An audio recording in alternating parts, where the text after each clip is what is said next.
아끼는 정욕을 찾아내기. 만일 내 오른 눈이 너로 실족하게 하거든 떼어내버리라. 네 백체 중 하나가 없어지고 온몸이 지옥에 던져지지 않는 것이 유익하며, 또한 만일 내 오른손이 너로 실족하게 하거든 찍어내버리라. 네 백체 중 하나가 없어지고 온몸이 지옥에 던져지지 않는 것이 유익하니라. 마태복음 5장 29절에서 30절. 바로 앞 구절에서 우리 구주께서는 음욕을 품은 여자를 보는 자마다 마음에 이미 간음하였느니라고 말씀하신다. 마태복음 5장 28절. 이 말씀은 서기관들과 바리새인들을 향해 하신 말씀이었으며, 하나님의 율법에 대해 단지 자부심만 갖고 특히 간음하지 말라 신명기 5장 18절라는 제7계명은 오직 외적인 부정만을 의미한다고 여기는 수많은 육신적인 개신교도들을 향해 촉구하신 말씀이다. 자, 우리 구주께서는 이러한 잘못을 고쳐주신다. 음욕을 품고 여자를 보는 자마다 마음에 이미 간음하였느니라. 즉 간음할 것이라 하지 않고 이미 간음하였다고 말한다. 눈과 마음 사이에 빠른 길이 놓여 있다. 눈과 손은 간음죄를 짓도록 하는 데 있어서 여러 차례 이용되며 주된 자극을 일으키기에 우리 구주께서는 제자들과 우리에게 이러한 심각하고 거룩한 충고를 주신다. 만일 네 오른 눈이 너로 실족하게 하거든 떼어내버리라. 마태복음 5장 29절. 나는 오른 눈과 오른 손은 우리가 아끼는 정욕이라고 본다. 성령께서는 성경에서 우리 부패를 묘사하실 때 우리 몸의 부분들과 지체를 사용하여 비유적으로 표현하곤 하신다. 우리 모든 죄악이 우리 자신의 것일지라도 좀 더 특별한 의미로 우리의 죄로 불리는 것들이다. 그 죄는 우리의 오른 눈의 죄악들, 우리 오른손의 죄악들로서 사람마다 자신이 아끼는 특별한 죄가 있는 것이다. 나는 죄 죽이기 교리를 다루면서 어떻게 우리가 아끼는 정욕을 찾아내어 그것을 죽일 수 있는지를 논하고자 한다. 1. 죄인은 이 죄를 아끼고 소중히 여긴다. 대부분의 경우 사람들은 단지 하나의 죄를 강하게 사랑한다. 정욕은 마치 돋보기를 지나는 태양과 같다. 돋보기 초점이 더 맞춰질수록 열은 더 뜨거워진다. 사악한 사람은 자신의 특별한 욕정을 채울 대상을 향해 특별한 애정을 갖는다. 마치 아브라함이 이스마엘이나 하나님 앞에 살기를 원하나이다 라고 외친 것처럼 창세기 17장 18절. 이 악한 사람은 이 죄만은 건드리지 않는다면 이라고 외친다. 이 죄는 그냥 베냐민이다. 창세기 42장 36절. 그 영혼은 여기에 뽑아내야 할 죄가 있고 저기에 잘라내야 할 죄가 있지만 이 사랑스러운 정욕도 죽여야 하는 것인가? 이 모든 것이 나를 힘들게 하는구나 라고 말할 준비가 되어 있다. 그 죄인은 죄를 회개하는 것 같고 죄로 인하여 자신과 죄를 정죄하는 것 같다. 하지만 처벌의 시간이 다가오면 그 사람은 매우 다정한 마음을 지닌다. 그래서 이 죄도 덮어주고 저 죄도 용서해준다. 그가 어떻게 그의 아끼는 정욕의 목을 자를 수 있겠는가? 만일 그의 사랑하는 죄가 자연사로 죽는다면, 예를 들어 음란한 사람이 나이 때문에 이전처럼 음행하지 못하게 될 경우 그는 그의 친한 친구에게 하듯 죽음까지 그 죄를 따라간다. 그러면서 그의 사랑하는 정욕과 헤어져야 하는 사실로 인하여 가슴을 치며 애통한다. 2. 다음과 같은 사실로 우리가 아끼는 정욕이 무엇인지 알 수 있다. 거룩한 의무들을 가장 많이 방해하는 죄가 우리가 아끼는 죄이다. 물은 차가운 것이 자연스럽기 때문에 차가울 때가 가장 좋다. 아무리 물을 뜨겁게 하여도 물은 다시 차가운 물로 변해버린다. 사람들은 때때로 예배 가운데 마음이 뜨거워질 수 있다. 하지만 다시 그 마음은 곧바로 차가워지더니 가장 좋아하는 죄를 향해 정욕을 품는다. 하나님의 백성들조차도 교만의 죄에 오염되어 있다. 교만은 주의 제자들에게 가장 흔한 죄이다. 그들이 다른 사람들이 병을 고치고 마귀를 쫓아내는 동안 교만한 마귀가 그들의 영혼 안에서 꿈틀거리기 시작하였다.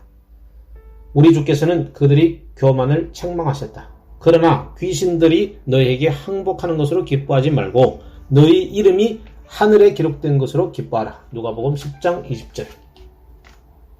3. 우리가 아끼는 죄는 그 죄가 다른 죄들을 명령하고 주관하는 것을 알 수 있다. 지옥 세계에서도 일종의 다스림이 있는 것처럼 바알세불이 귀신들이 왕으로 불리는 것처럼 악한 사람의 영혼 안에서도 어떤 죄가 두드러지면서 다른 죄들을 주관한다. 말하자면 다른 죄들은 그 죄에 무릎을 꿇고 그 죄의 옷자락을 붙들고 그 죄를 섬기는 종이 된다. 그 죄가 어떤 죄에게 가라고 하면 가고 다른 죄에게 오라 하면 온다. 예를 들어 탐심이 가장 아끼는 죄라면 거짓과 속임수와 해를 가하는 행위가 탐심을 위해 섬길 것이다. 만일 야망이 가장 아끼는 정욕이라면 기회주의적인 태도, 사악한 타협이 그 정욕을 섬길 것이다. 만일 행음이 가장 아끼는 죄라면 시간과 재물과 몸을 남용하는 죄가 행음의 죄를 도울 것이다. 만일 바리새인들의 가장 큰 죄인 위선이 우리가 아끼는 죄라면 마태복음 23장 오랜 기도를 하는 척 하면서도 과부의 자선을 삼키는 죄가 그 죄를 도울 것이다. 한마디로 말하면 그 죄인은 함의 저주를 받는다. 그 죄인은 종들의 종이 된다. 창세기 9장 25절. 그의 다른 죄악들은 그가 아끼는 죄를 돕는 종들일 뿐이며 그 사람 자신은 그 모든 죄악의 종이 된다. 4. 특별한 방식으로 양심의 가책을 느끼는 죄가 있다면 그 죄는 그의 특별한 죄이다. 양심은 헬라어로 살펴볼 때 공동지식 또는 다른 사람과 함께하는 지식이라는 뜻이다. 이는 어떤 사건에 대해 하나님과 함께 인식하는 것이다. 양심은 우리 품 안에 있는 하나님의 대리인이며 하나님의 첩자이고 하나님의 사자이다. 양심은 우리가 생각하고 행하는 모든 것을 정확하게 관찰하며 바울이 담대하게 증언하는 것처럼 하나님과의 공동 증인이다. 로마서 9장 1절. 자, 당신은 당신이 아끼는 죄를 알겠는가? 양심의 소리를 가만히 들어보라. 당신의 양심이 교만과 욕정과 세속화됨과 하나님의 길을 방해함에 대해 당신을 책망하는가? 5. 양심은 하나님이 보낸 감독자라는 사실을 기억하라. 양심이 말하는 것을 존중하고 철저하게 고려하라. 5. 당신이 아끼는 죄는 책망받을 때 짜증을 내는 것으로 알 수 있다. 헤롯은 세례 요한이 헤로디아에 대해 말하기 전까지는 그의 설교를 즐겨 들었다. 이것이 나를 건드리지 마라고 말하는 내가 아끼는 죄이다. 죄인은 누군가가 그의 아픈 곳을 건드리면 위축된다. 눈은 부드러운 부분이라서 당신이 그것을 잘못 건드리면 상처를 입히기 쉽다. 바로 이러한 이유 때문에 사람들은 강력하고 영혼을 살피는 영혼 구원의 사역에 대해 격분하는 것이다. 대부분 사람들은 진정제와 붕대만 사용하는 돌팔이 의사들을 좋아하지만 진실한 의사가 찾아와서 그 상처를 살펴보고 닦아주고 수술하려고 하면 견디지 못하고 도망친다. 아합은 참 선지자인 미가야 선지자에 대하여 그는 내게 대하여 길한 일은 예언하지 아니하고 흉한 일만 예언하기로 내가 그를 미워하나이다 라고 말했다. 열왕기상 22장 8절. 오직 나는 한 가지를 더하고 싶은데 다른 사람의 죄를 책망하는 자, 특히 목사는 흠이 없어야 한다. 이는 자기 눈에 들보가 있는 자는 그 형제의 눈에 있는 티를 빼어낼 수 없을 것이기 때문이다. 6. 당신이 아끼는 죄는 당신 자신을 악한 사람으로 만드는 것을 알 수 있다. 당신이 아끼는 죄는 당신 자신을 악한 사람으로 만드는 것으로 알 수 있다. 다윗은 다른 사람의 아내를 취한 상태에서 다른 사람의 양을 취한 사람을 죽이라고 정죄하였다. 7. 당신이 아끼는 죄는 그 죄를 포장하고 감추고 당당한 척하는 태도로 알 수 있다. 더러움과 무절제는 단지 젊을 때의 성향이고 쭉정이를 심는 것이라 하고 사치는 화려하고 멋진 것이라고 하고 탐욕은 선한 청직이라 하고 교만은 고상하고 위험 있는 정신이라고 부르며 심지어 겸손이라고까지 말한다. 동료들 중에는 자신들을 깎아내리며 이를 겸손이라고 부르는 자들이 있다. 하지만 사실은 그들 마음은 교만으로 가득하다. 어떤 시기든 악한 것에 대해 자신을 정당화하기 위해 말하지 않도록 주의하라. 8. 만일 당신이 어떤 다른 죄보다 한 가지 죄를 더욱 가까이 한다면 그 죄가 바로 오른눈, 오른손 같이 아끼는 죄이다.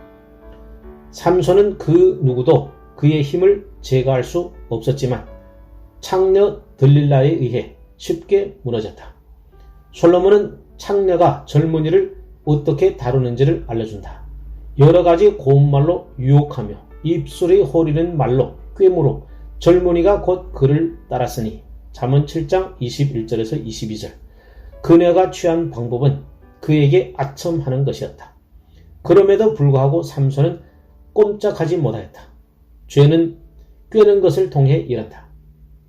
오직 각 사람이 시험을 받는 것은 자기 욕심에 끌려 미혹됨이니 야고보서 1장 14절. 하지만 그 미혹은 마치 왕의 요구가 칙령이 되는 것처럼 매우 강하여져서 힘을 얻게 된다. 9. 당신이 어떤 죄에 대해 죄가 아니기를 바란다면 그 죄는 당신이 아끼는 죄이다. 복음서에 등장하는 부자 청년이 이 경우에 해당한다. 우리 구주께서 말씀하신다. 예수께서 이르시되 네가 온전하고자 할진대 가서 네 소유를 팔아 가난한 자들에게 주라. 그리하면 하늘에서 보화가 네게 있으리라. 그리고 와서 나를 따르라 하시니 그 청년이 재물이 많으므로 이 말씀을 듣고 근심하며 가니라. 마태복음 19장 21절에서 22절. 그 청년은 그리스도를 위한다면 세상을 버려야 한다는 진리를 알게 되자 근심하게 되었다. 시편 14편 1절은 어리석은 자는 그의 마음에 이르기를 하나님이 없다 하는도다 라고 선포한다. 그 어리석은 자는 하나님은 없어, 천국도 없어, 지옥도 없어 라고 말한다. 이 경우 무신론은 그 어리석은 자가 아끼는 죄이다. 사람들은 무엇보다 먼저 하나님을 부인한 후에 자기 멋대로 판단하고 말하기를 원한다. 10. 아침에 일어나 가장 먼저 생각하고 밤의 마지막으로 생각하는 죄는 우리가 가장 아끼는 죄이다. 우리가 아끼는 정욕은 보통 그 죄인에게 처음과 마지막이 된다. 그는 아침에 그 죄에게 즐거움을 주고 밤의 마지막으로 그 죄를 놓아준다. 그렇다. 이 사랑스러운 죄는 반드시 즐겨야 하기에 주로 침상에서 이 죄와 많은 시간을 갖는다. 시인은 이러한 악인에 대해 그는 그의 침상에서 죄악을 꾀하며 시편 36편 4절이라고 말한다. 대부분의 경우 이 죄는 우리 침대까지 허용하는 매우 가까운 친구가 된다. 12. 우리가 홀로 있는 때나 쉬고 있을 때 가장 많이 찾아와 괴롭히는 죄가 있다면 그 죄는 우리가 아끼는 죄다.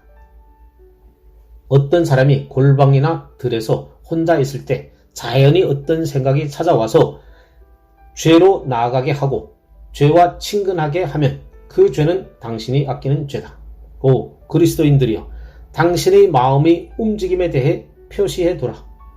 그러면 당신은 당신의 마음의 움직임에 대해 몇 가지를 발견할 수 있을 것이다. 홀로 있을 때 누군가가 그를 귀찮게 한다면 무례한 일일 것이다. 하지만 친한 친구일 경우 그와 함께 하겠다고 하면 동행할 수 있다. 우리가 아끼는 죄는 일반 죄와는 달리 우리가 홀로 있는 곳까지 찾아와서 우리와 동행하여 준다. 12. 마지막으로 우리가 가장 큰 어려움과 고난을 당하면서도 기꺼이 붙들려는 죄가 있다면 그 죄는 당신이 아끼는 죄다.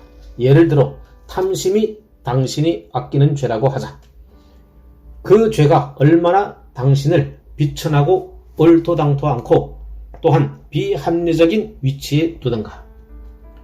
당신은 당신의 마을과 교구에서 돈만 붙들고 인색하게 살아가는 거름 같은 인생을 살아가므로 당신을 아는 모든 자들로부터 조롱과 멸시를 받는다. 그럼에도 당신은 그 죄를 놓지 않는다. 야망이 당신이 아끼는 죄라고 하자. 당신은 맹세를 했다가도 쉽게 맹세를 깨뜨릴 것이며 눈가림을 할 것이다. 마치 사공처럼 한쪽을 바라보면서 다른 쪽으로 노를 저을 것이다. 당신은 무엇이든지 더 좋아 보이는 쪽을 택할 것이다. 이러한 불신실하고 불안정한 삶에도 불구하고 당신은 야망의 죄를 놓지 않는다. 부정이 당신의 특별한 죄라고 하자. 당신은 당신의 몸을 망가뜨릴 것이며 당신의 이름을 더럽힐 것이고 더러운 정욕을 채우기 위해 가산을 탕진할 것이다. 내가 감히 단언하건대 당신은 더러운 정욕을 채우기 위해서라면 가장 힘들고 천한 일들, 즉 주전자와 접시 닦기, 노젓기, 땅 파기 등 무엇이든지 하려고 할 것이다.